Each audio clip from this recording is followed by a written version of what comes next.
Alrighty, so these are your notes on mummies, and not like the scary Halloween mummies that you always think of, but it was the process of preserving the dead in Egypt.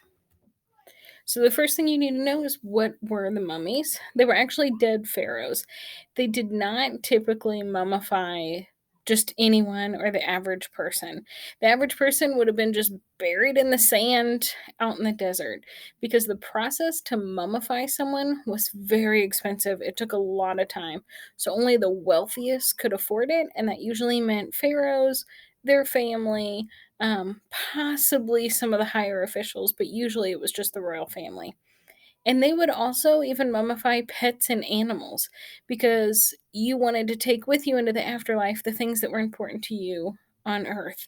So if you died and you really loved your dog, then your dog had to be mummified as well, which I know sounds terrifying because that didn't mean the dog had died at the same time as you. So sometimes they would kill the animal so that it could be mummified to go with you as well.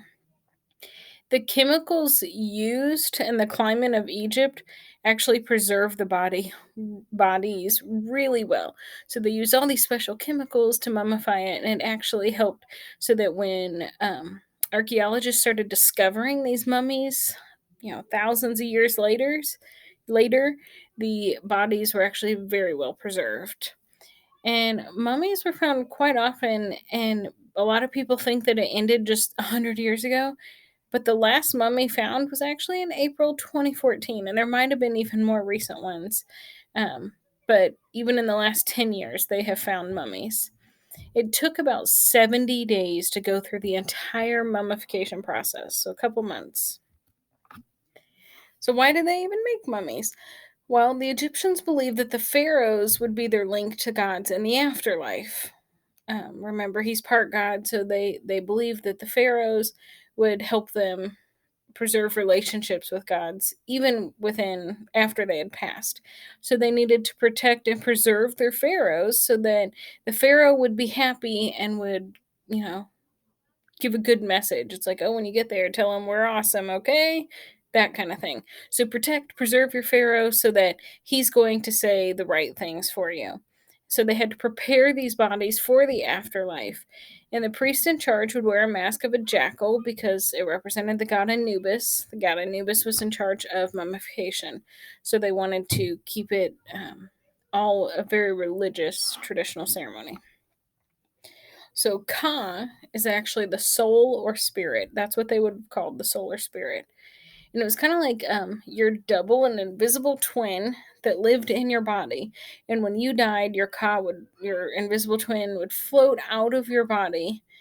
And it was necessary to prevent the dead body from decaying because when you reach the afterlife, the Ka would return to your body and live in your body once again, but only if the body was well preserved. If you let the body decay and fall apart, Ka could not return to your body. So that is why they wanted to preserve these bodies so well. The picture off on the right there is the picture with two arms reaching for the sky, like that. That is actually the symbol for the word Ka in the Egyptian language. So, how did they prepare the body? First, the body needed to be properly washed and cleaned off completely. Then they would cut an incision in the body, kind of in the abdomen, and they would remove the major organs and place them in canopic jars. And that would be the liver, the intestines, the lungs, and the stomach. These were the things that they thought were fairly important and did be preserved for the afterlife.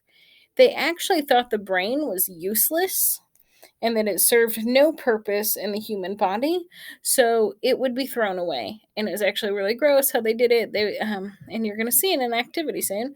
They would take a hook and take it up in the brain, break apart, or take it up the nose, break apart the brain, and bring the brain out through the nose in pieces.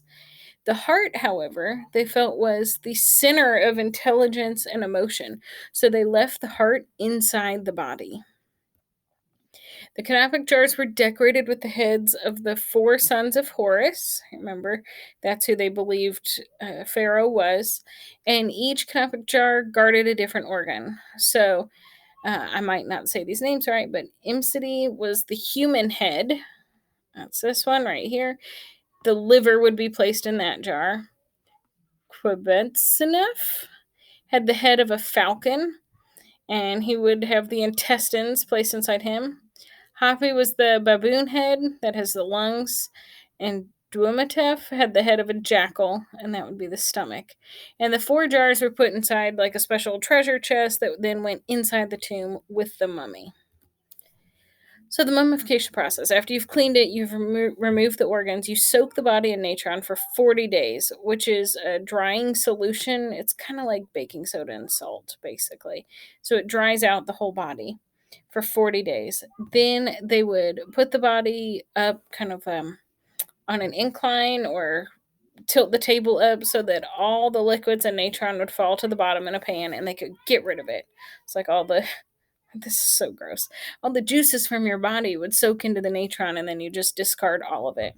Then they'd rub the body down with oil so that the skin wouldn't break. It would be very flexible. They would pack the body because now it's emptied out. So they're going to pack it with sawdust, spices, sometimes linen, that kind of stuff. So it looks more full. And then they're going to use wax to seal up any incisions. Then they would tear fine linen into 16-yard long strips, about 2 to 8 inches wide. And they would need about 1,000 yards of linen. And they would start wrapping the body. And they'd start with like the fingers and toes, move up the limbs. Then they'd get over the entire body. And then they would sing chants over each body part.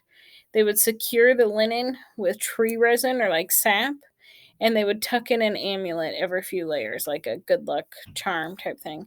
The wrapping process takes about 15 days in total. So what happened? You'd put it in the tombs. The families would put possessions in the tombs as well, things that you would need for the afterlife, and then the tomb walls were painted with scenes from their life. So you're going to be able to do this activity. It might ask you, let's see. Oh, this one opened up. It might ask you to enable Flash. You would just go to settings on your computer and do that.